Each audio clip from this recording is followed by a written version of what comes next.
পরিস্থিতি বিবেচনায় আওয়ামী লীগ নিষিদ্ধ অন্তর্বর্তী সরকারের রাজনৈতিক সিদ্ধান্ত বলে মনে করে জাতিসংঘ। এই অবস্থান স্পষ্ট করে আবাসিক প্রতিনিধি গোয়েন লুইস বলেছেন, সুষ্ঠু, গ্রহণযোগ্য এবং অংশগ্রহণমূলক নির্বাচনকে কমিশন সহায়তা করবে এমনটা জানান তারা। আর জাতিসংঘের বিবেচনায় অংশগ্রহণমূলক মানে দেশের সব মানুষের অংশগ্রহণ।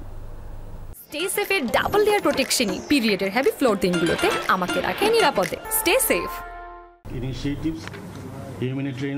কূটনৈতিক রিপোর্টারদের আয়োজন ডিক্যাপটকের অতিথি ঢাকায় জাতিসংঘের মিশন প্রধান গোয়েন লুইস।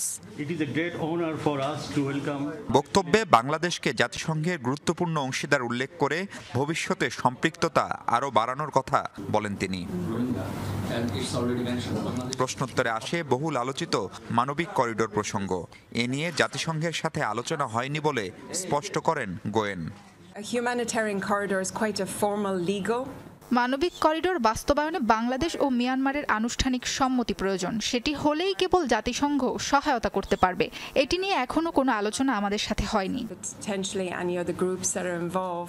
নির্বাচন কমিশনকে কারিগরি সহায়তা দিচ্ছে জাতিসংঘ। তাদের আশা, গ্রহণযোগ্য ও অংশগ্রহণমূলক হবে ভোট। নির্বাচন কমিশনকে সুষ্ঠু, গ্রহণযোগ্য ও অংশগ্রহণমূলক ভোট আয়োজনের সহায়তা করছে জাতিসংঘ।